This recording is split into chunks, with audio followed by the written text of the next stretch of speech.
Jajaran tim khusus gabungan Polres Nganjuk berhasil membongkar penyalahgunaan ratusan ton pupuk bersubsidi bagi para petani.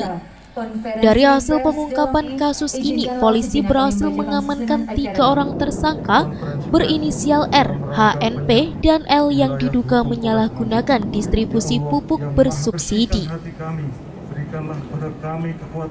Para tersangka ini diketahui menjual pupuk bersubsidi dengan harga non-subsidi kepada pembeli di luar dari kelompok tani. Dari hasil pengembangan kasus ini, polisi juga berhasil mengamankan barang bukti sebanyak 111,5 ton pupuk bersubsidi berbagai jenis. Kronologi terungkapnya kasus ini berawal dari banyaknya laporan masyarakat terkait kelangkaan pupuk yang terjadi di sejumlah wilayah di Kabupaten Nganjuk. Berdasarkan laporan tersebut, Polres Nganjuk langsung membentuk tim khusus untuk melakukan penyelidikan terkait kelangkaan pupuk tersebut. Hasilnya, tim Sus Polres Nganjuk berhasil mengamankan 1 tersangka berinisial R yang terbukti menjual pupuk bersubsidi tidak sesuai peruntukannya di wilayah Kecamatan Tanjung Nganom. Dari tangan tersangka, polisi juga berhasil mengamankan sebanyak 4 ton pupuk bersubsidi yang disimpan di dalam gudang. Dari pengembangan kasus tersebut, tim Sus Polres Nganjuk kembali mengamankan 1 tersangka berinisial HNP saat mengangkut pupuk bersubsidi sebanyak 9 ton dari wilayah Kabupaten Ngawi untuk dibawa ke Nganjuk. Kapolres Nganjuk AKBP Boy Jackson Situmorang menjelaskan, para tersangka melakukan penyalahgunaan dengan menjual pupuk bersubsidi kepada orang lain yang bukan merupakan anggota kelompok tani, sesuai dengan rencana definitif kebutuhan kelompok tani. Ya, seperti saya jelaskan tadi, bahwasanya kita telah membentuk tim khusus ya, berdasarkan dari suara rakyat, petani terkait kelangkaan pupuk subsidi di Kabupaten Nganjuk.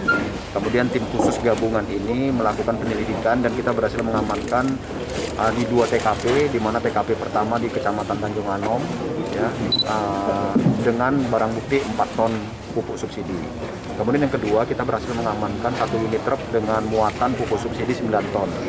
Dari 9 ton ini kemudian kita kembangkan dan kita dapat 100 ton di salah satu gudang di Kabupaten Ngawi. Jadi gudang itu sebagai tempat penimbunan khusus pupuk subsidi.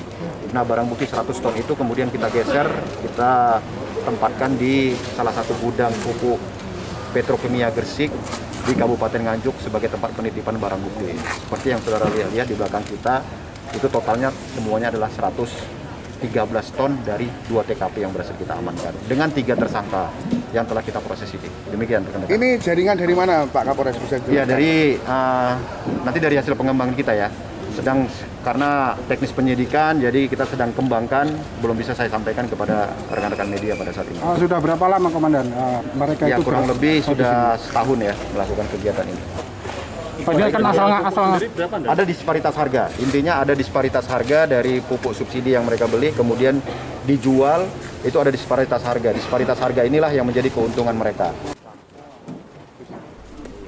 PLT Bupati Nganjuk Marhen Jumadi sangat mengapresiasi atas keberhasilan jajaran Polres Nganjuk dalam membongkar jaringan penyalahgunaan pupuk bersubsidi di wilayah Kabupaten Nganjuk.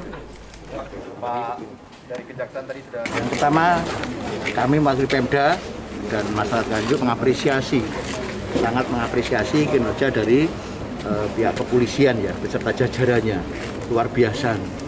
Ini adalah masalah-masalah yang lama sebenarnya yang dirasakan oleh masyarakat kecil, utamanya petani, dengan kelangkaan pupuk. Ada pupuk harganya mahal pun kadang-kadang tidak ada pupuk, kan sangat merugikan. Maka pentingnya koordinasi Forpimda itu dalam rangka apa? Permasalahan-permasalahan masyarakat harus kita selesaikan di tingkat Forpimda, termasuk juga di dalamnya hasil dari penyidikan dan penyelidikan pupuk bersubsidi ini. Sejak kapan keluar ini dialami oleh para petani? Mungkin kalau orang media yang memahami medsos kan kita sering kan gitu. Kita jangan main-main, yuk kita bantu petani. Saatnya petani juga harus makmur kan begitu. Untuk mempertanggungjawabkan perbuatannya, para tersangka dijerat dengan pasal Undang-Undang Darurat Nomor 7 Tahun 1955 tentang pengusutan, penuntutan, dan peradilan tindak pidana ekonomi dan pasal Permendagri Nomor 15 Tahun 2013 tentang pengadaan dan penyaluran pupuk bersubsidi untuk sektor pertanian dengan ancaman penjara maksimal 2 tahun. Dari Nganjuk, Lailatul Tias, TV7 News melaporkan.